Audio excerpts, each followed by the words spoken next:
I mean, some very good things have been brought up here, and I think we need to look at trying to work with them and see what can happen.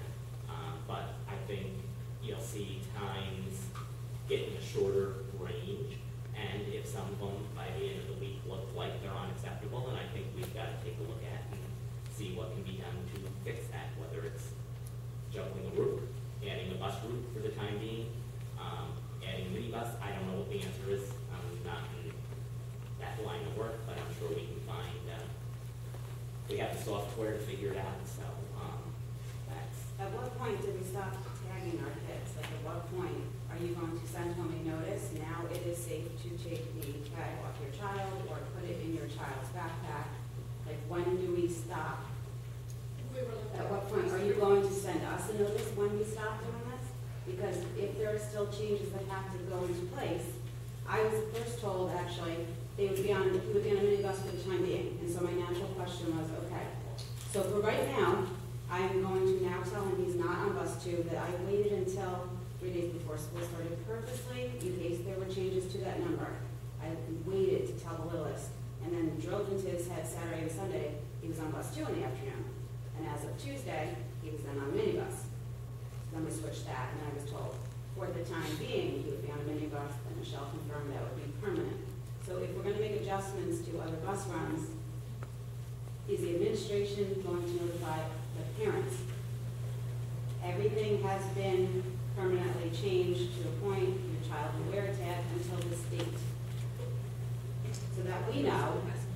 The other thing is bus drivers have to be told to make a complete stop in the morning and the afternoon. Because a child is not standing on Spackenkill Road as they normally are. If a parent is getting something out of the car, it's further back in the driveway. A lot of our homes, you cannot see where they are. The bus driver doesn't do a complete stop. They go whizzing on by, and it's quite to drop one kid at one school and one kid at another school when you're not expecting to do drop-off, because the bus driver did not come to a complete stop. And if it happens to be a driveway, look to see if the child is a couple feet back in the driveway. That's a normal thing that happens. You know, that can happen, but that can be avoided. And we can feed that back. That makes sense. I mean, that can easily be avoided. Why were some children taken off of their route and put onto a minibus? Was it to shorten the other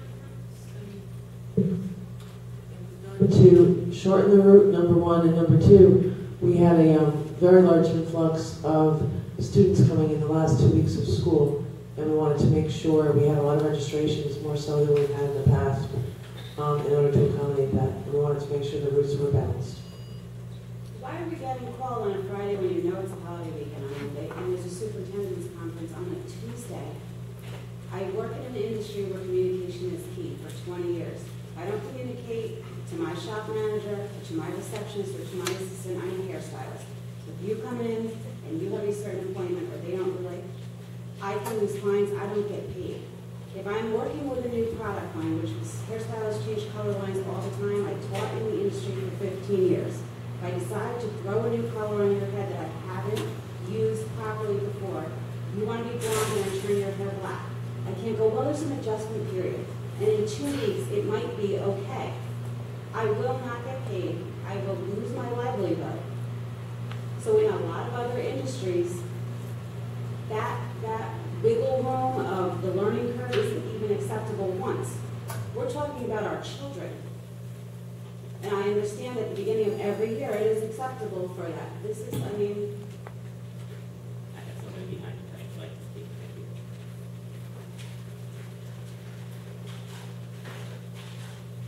Ron Fernandez, 3 Stephen Court. My kids in the morning, plus 8, they're one of the first pickups, so we haven't had really any problems as far as that goes. Bus 3 for my son in the afternoon has been late, and he's been telling me that he's been sitting in the back of the bus. He's a kindergartner. There should be a rule, my understanding there is a rule, kindergartners are supposed to sit in the front seats. So I've explained to him to do that. He does that in the morning because my daughter, I told her to make sure it's all there, so that's good. But I think you need to reiterate the kindergartners on the front seat. Had a little, I don't even, he's telling me he had an issue on the bus. I don't know if he really had a major issue or not. kindergartner should be. I think we should reiterate that. We shouldn't have to at this point. The other thing is that it does concern me that the morning bus driver for my kindergartner is different than the afternoon. I haven't had a chance to meet the afternoon bus driver, but my son's the only kindergartner on the street, so I hope that they know that if there's no parent standing there at the bus stop, they're not to drop the kindergartner off. We're sure about that? Okay. Because I want to enter him into the after-school program. And I've hesitated because I want to wait and see kind of how everything is going to pan out. It's going to be like a Monday, Tuesday, Wednesday type thing, so he's not going to be on it every day. What kind of reassurances do I have that he's going to get picked up at Nassau and dropped off at Hagen on those specific days? I mean, I can talk to his kindergarten teacher, I'm sure she'll help me out with that, but he's going to be on bus 3, so does he have to take a different bus on those days, or is bus 3 going to take him to Hagen, or how's that going to work? The daycare at Hagen is bus 2. Bus 2, so he's going to have to take bus 2 on those days. Right. All right. And there'll be somebody, like, there'll be somebody checking on that, or? Yeah, the one thing that we have talked about is it's key that if you're going to ask for a daycare change, that you give time for that to get to transportation, to get into the computer system, to get down to the school, to get to the classroom teacher. We were having parents calling like Tuesday afternoon or Tuesday evening to try and get daycare for Wednesday, and I dissuaded them from doing that because you don't want to do that. I rode that run today, Route 2, over to Hagen, and as I indicated earlier, we had on the list 5 people going to daycare initially, and there were 12 students on the bus. Tomorrow, what we'd like to do is take the people that are going to Hagen and group them together before they get on the bus, so that when it's time to get off, we lost probably 5 or 6 minutes today just because it was the first day and getting them together. So we bus 2 on going over to Hagen. Okay, so what's a reasonable amount of time for when I sign them up? Like a couple days? Yeah, I would say like 3 or 4 days. Is there anybody that's gonna like call and say, hey, Mr. Bananas? Yeah, and there's a form, and there's a form on the web. Okay, so get the form on the web, or can I go to Hagen and get it, or? Yeah, I mean, they have forms. We have forms in our office, Okay. district office. All right, so, that sounds good. And so you take a couple days, and somebody will call and say, hey, because I don't want to. I can't. Last year, my daughter got dropped off twice, which wasn't supposed to. She's a first grader last year, and she's definitely on the ball, so it was easy to fix that problem. But my son is a kindergartner; he's not going to be so sure. So, okay, thanks. Okay. Could you just review what the procedure is for a bus driver with a parent at the stop? If a driver currently comes to a bus stop and the parent is not there, the driver will keep the student on the bus. The driver will continue on the run.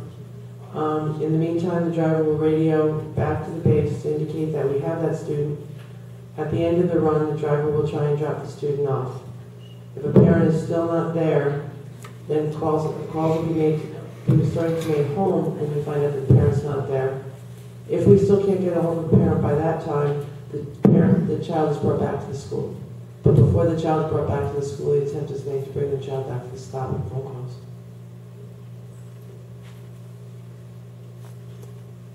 Okay. Anyone else? I'll give you like 1 more minute because you've had yours, but go ahead, I'll give you a little bit of that. So, classes end at 2:45, and I believe the buses are leaving at around 3:15. Megan? No, Mr. Farrell said today they left. Buses have to pay at 3:07.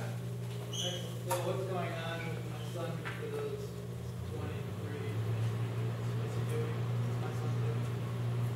Did you hear the question, Mr. Farrell? Just curious. Last year, Please, thank you. I understand the logistics and so I'm just curious what he's doing. What are the children who are bus children doing between 2:45 and the time they're dismissed from the bus? Which is at roughly 3 o'clock, so we're looking at essentially 15 minutes. It's going to vary by classroom. vary by teacher. I can't tell you specifically that classroom. I can say, having taught for several years, that 15 minutes, teachers are going to make sure that that time is structured, that it's useful, because we don't do particularly well with unstructured time. So might they be reading quietly, early start on their homework, additional instruction, visiting quietly? It's going to depend on the day, it's going to depend on the teacher, it's going to depend on the classroom. There is, regardless of how we set it up, it can't all happen at the same time. There's going to be a window in between walker and picker-up dismissal and bussers. It's inherent in the system. So the smaller that time, I would agree, the better, but I don't see how we ever completely eliminate it. And I trust my teachers to make sure they're doing a really good job during that time, and that it's being well used. And if it's not, then that's, something for me to address. Yeah, I just have one more question. I think it's important now. When is someone going to make a commitment? I've heard a lot of, we're going to look at things, and we're going to see things, and we're going to observe things, and I need someone to make a commitment that says that we're going to dismiss at 2:45, and we're going to have all the kids at their houses at 7 o'clock. You Well, want a commitment? We well, need your a few more performance days. schedule should We be need put a down in few more this. days, just like I Carlos need a few just more said. days. You can make a goal Are right you now. you want me to address that? You need, So not by being flippant and tell me 7 o'clock. we need a few more days. No, 4 days I is asked not you to make a goal. a goal. What's We your goal we to don't get? want a ride any more than 35 minutes a weekend. You're not going to make a goal or a commitment. I think that was what we've been 7 talking about. o'clock. Got it. 35 minutes From what? on the bus. So that's from the time It's you get on open. the bus. That's not a goal. That's to the time you- open ended. While you may call it open-ended, I think it's pretty specific. 35 minutes. 3:35. And we also mentioned by Friday is having it down to more of a routine You have a that we moving can goal. assess. You have a moving goal then? What's your ultimate goal? What are we striving for? What's your purpose? How many times do I have to tell you the Measurement of same thing? success? Your time is up. You I said am 35 minutes, and then Friday you might be something different. Your time is up. Our Thank goal you is for not making to that have less. commitment.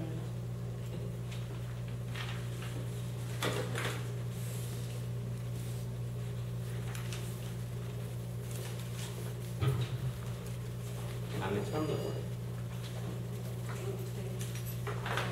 Regarding to the letters for the walkers, I got the same letter that with all the bus routines and everything, and I kept saying, but my kids are walkers. I have no buses this year.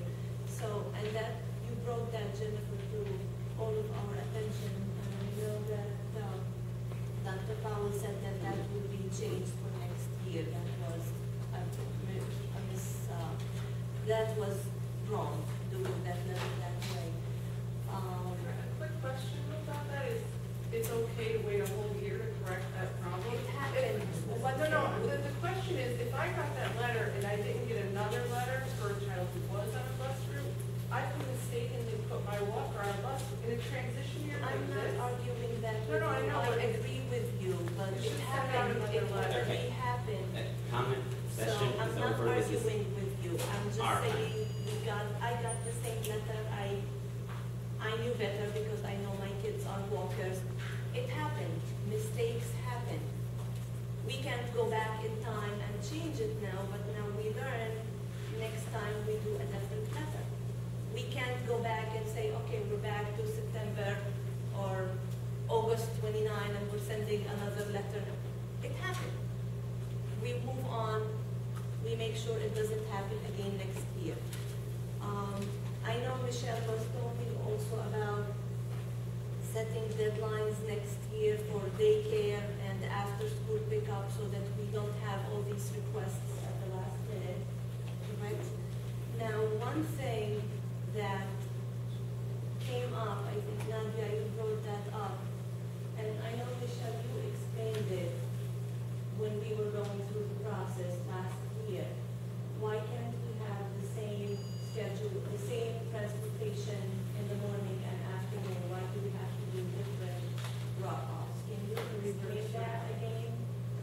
In order to reverse the routes on the way home to make them exactly the same as the morning, you would say, for instance, leave Nassau, go to Hagen, pick up students there, and then proceed home, the opposite of what you did in the morning. You will not have that kind of, the teachers and everybody would not be there by the time you loaded the buses and went over to the other place. You would essentially do the reverse of what you did in the morning. So you would leave Nassau and drive over to Hagen, and then have Hagen students get on the bus and go directly home, go home from there. Too big of a lag time? Because of when the teachers, that's their day at the end of the day.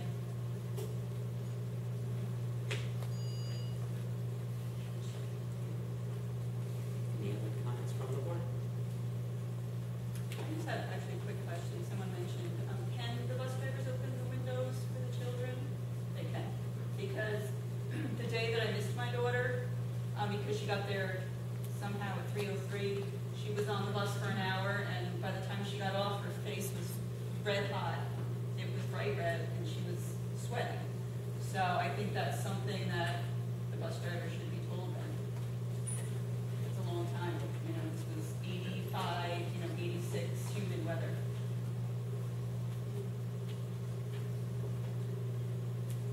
And then remind it at the beginning of the next one season as well, because I'm sure May next year it's going to be pretty warm. Anyone else? No? You want to hear a motion to adjourn? To executive session? And do